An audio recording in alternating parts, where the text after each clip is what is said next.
Welcome. Hi, this is Carol from SkillCheck. Today, I'd like to talk to you about improving your sales message and the rental conversions. And we're going to be talking about a variety of different things here to just be better than you are. And it's always kind of practice. That's one of the first things, right? But the other thing is, you're the only person that can change yourself, right? I mean, it's not, well, I guess sometimes people have an effect on you and they can help you improve, but you have to have the drive to do that. So I think it's really important that you realize that this aspect of your self-storage job is the most important thing. And I think when you're talking about job duties and things like that, you got to remember that first and foremost, even though you're keeping the jungle, all the people in the jungle being good at your property, you also need to remember that that phone, when it rings every time, it's expensive to make it ring. It used to be, I think, a lot less, but it seems like we spend more and more money just trying to get leads. And part of that is because we have more competitors. The more competitors you have, the more difficult this is, and the better you have to be. In really overbuilt markets, especially, you cannot be off your game at all. You can't just give the price out. You shouldn't, at least, because sometimes your price may be $1 higher, but you could explain that is if you had the opportunity, especially if you have an amazing store. And the other thing about the telephone is that the customer can't see that while you're on the phone. So you're having to describe what your store looks like and why you're better than your competitors. And it's not just about price. And I know that sometimes we think that, but that is not what goes into every single person's mind that's looking for storage. That is a component, but it's not always the most important. Especially location is important. The fact that you're out certain hours, or whether you're gated, and some of the things that they're looking for to have a good experience.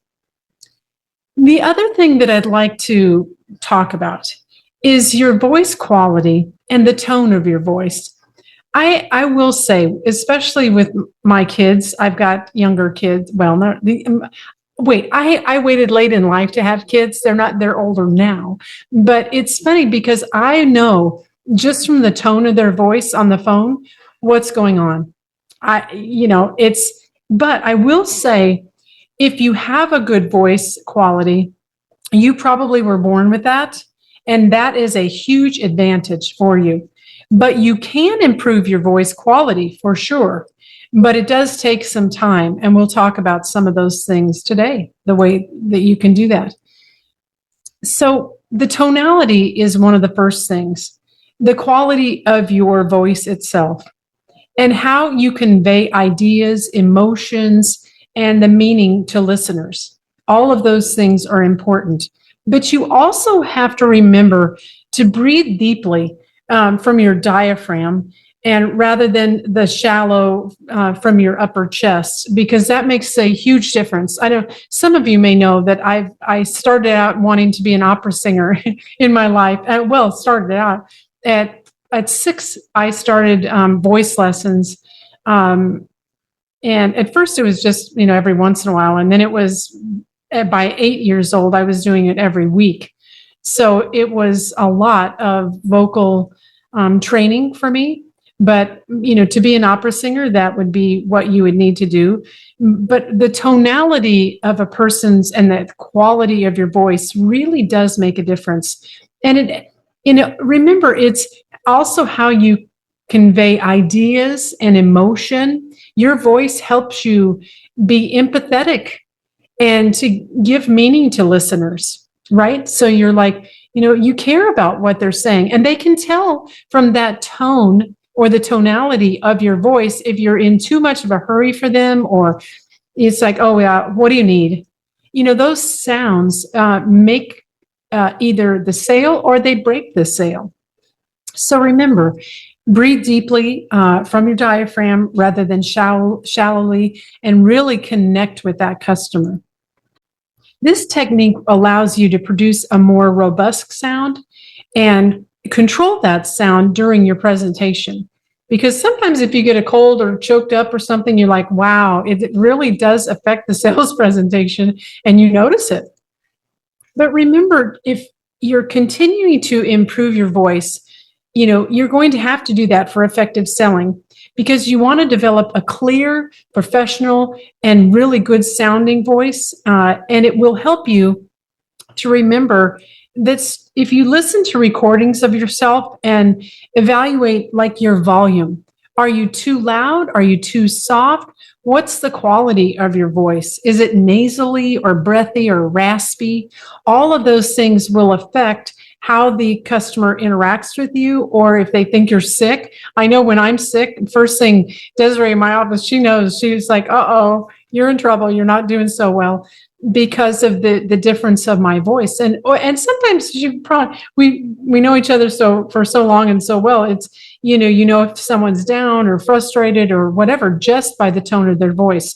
So you listen to the customer's voice too for that kind of information, because it will help you to either maybe slow down for them a bit, especially for older people. If you can tell that they're older, slow down a little bit. They may be writing information down that you're saying and getting the price and all the things. But I listened to a call just recently on one of our calls that we would do with all of our mystery shoppers. I mean, not the people we mystery shop. We get the managers together and we listened to a call, and I thought it was really good, except it was so fast. I couldn't even write this stuff down quickly enough. I missed probably half of what they said. And if that's true, the problem is the customer, you remember they're probably writing some of this down, and you might ask them, if you're writing this down, I can go a little slower for you. Or if you just, if that's not the truth or whatever, just go with that. But you're really trying to work on your voice, and remember the volume, the quality are so important to having that effective sales presentation. But you've got to keep your vocal cords moving. You've got to get them in the morning. It might be even tea or coffee or whatever you start out with, something that will warm up your vocal cords. You can talk a little bit before you start answering the phone and interacting at work. You might sing a little bit if you like to sing. It is whatever it is that gets your vocal cords moving in the morning. And remember, your posture is really important, especially when you're answering the phone. And I like this example here because you're trying to make sure you're not leaning back too far or slunched over, where you're getting, you're not opening up to where your diaphragm can really open and close the way it needs to be able for you to speak well. And so that last one where you're sitting up straight, that one's really important. And it's interesting here because this chair doesn't have a back on it. So if you do have a back on your chair, you want to make sure it's more straight up as opposed to leaning back too far, because you can move them back to where you could pretty much sleep in your chair.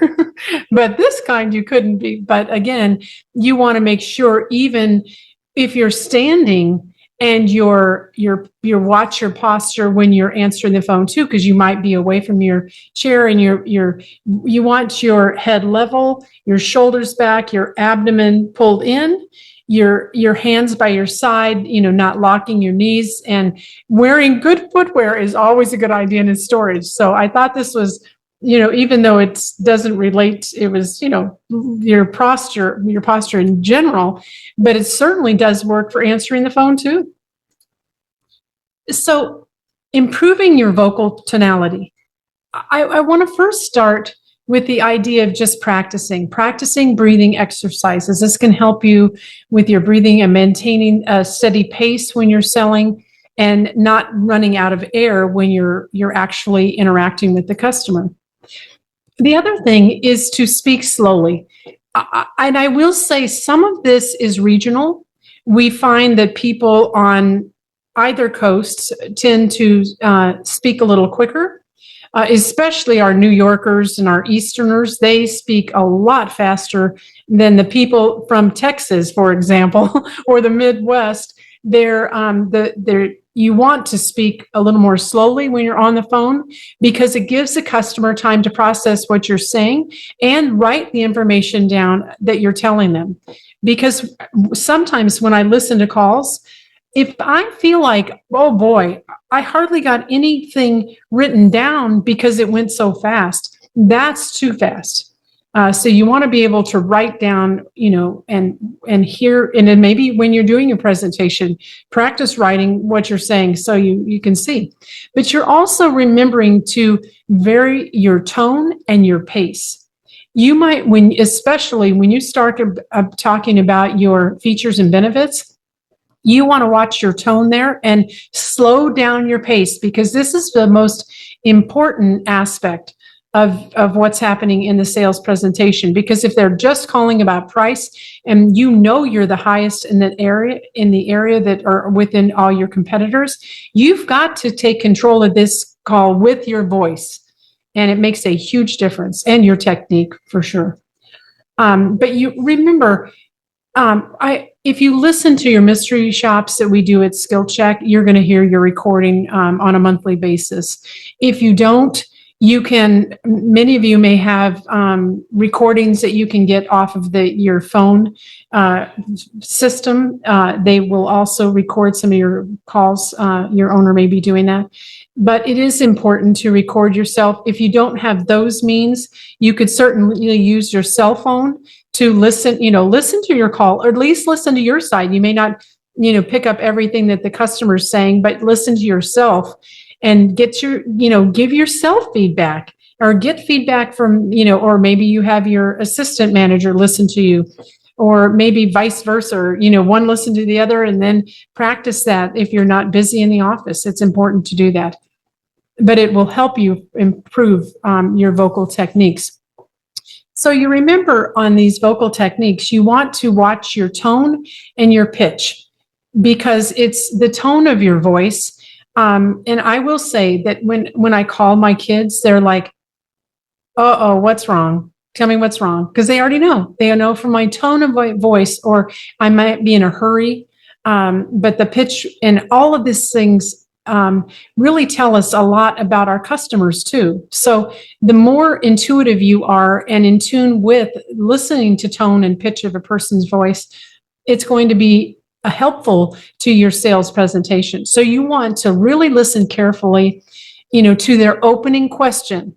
We're talking about vocal techniques. You've got to listen carefully to that opening question, because that opening question is going to tell us a lot about where they are in the spectrum of, they're just checking prices right now or whatever, or they're in a deep need and they've got problems with, or whatever that's happening in their life, or maybe their mom just died and now they're having to store all this stuff. I had one that during COVID that the mom and dad passed away, and it was a daughter calling, and she was just in distress. She's like, well, yeah, I lose my mom and dad in this kind of atmosphere, and now I've got to figure out how to, what to do with their stuff and what to do with their house.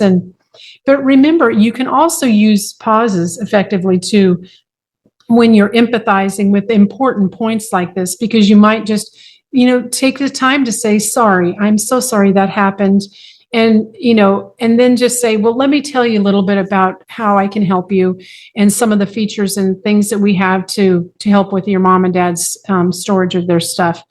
But also be aware of your volume, because you might, some people speak really loud all the time, maybe a little curt. But if you watch your volume, that'll also help fix some of those things too, especially with your vocal technique. If you're working on that, be aware of your volume, because it can sometimes sound too over pushy or problematic. And make sure that, like, for example, if you're offering a special, make sure the special sounds special with your voice. And I kind of like to lower my voice a bit, but you might, with that lowering of the voice, saying, actually, I think I have a 5x10 on sale, which may work for you. And especially if you can stack and pack well, especially the high, putting your boxes higher to the ceiling. But you also want to remember to give that sense of urgency to the customer, and remembering when the customer will need storage, and just stay in control of that sale. One of the other techniques I like, and I really want to emphasize this point, because very often when I'm listening to sales calls, managers will offer the size they think the customer needs and one size larger. Well, I feel like if they think that they can get into like, for example, a 10 by 10, which is about the size of a normal bedroom, offer them the smaller size, one size down. That might be your 5 by 10 or your 5 by 15. And instead of going up, because if your competitors offer the 10 by 10 and the 5 by 10, and they're only writing down, for example, just price, you're going to price yourself out of this just because you didn't offer the lower price. So this is really tricky, but I want, and I don't think you're tricking the customer. If they utilize the height well, which they very often don't, they definitely can save money. And you're helping them save money. But remember, the bottom line here is, with your voice, you want to be engaging. You want to be interested in what the customer has to tell you. And I really like this photo because this guy seems in control, right? This big guy. Look at those paws. I think when you're talking about owning what you do, you've got to be aware that you are in control of each of these calls. It's not the customer, you're in control. But you have to be engaging and you have to be interesting, or this will all fall apart and not do as well as you think it does. Because then sometimes, if you especially start out with a price, it just ends up about price. Okay, thanks a lot. And boom, you've lost it. It's sort of like, I like to fish, but when you're out fishing and you put your line in and something's nibbling on it, well, that's our customer calling, right? But when you bait that hook and you pull back on your rod, and you set that hook, that's you being engaging. And that's the comparison and I know, even if you're not a fisherman or whatever, but if you're really interesting in what you're telling the customer and you sound like you care about it, it's going to make a huge difference in whether you get that sale or some other storage place gets it. Well, thank you so much for listening to this. And I hope that, you're always thinking about improving your sales message and getting more rentals, just because you're great on the phone. And again, that's so important to have that vocal prowess, where you're so really good. If you want to contact me, my information's here. It's Carol@skillcheck.com. And if you have any ideas for other webinars that you'd like to hear, other topics, please let me know, because I'm always looking for something and managers have great ideas. So please contact me and I will help you out. And we also have a YouTube channel too, if you'd like to find us there. Well, thank you so much for listening, and happy renting.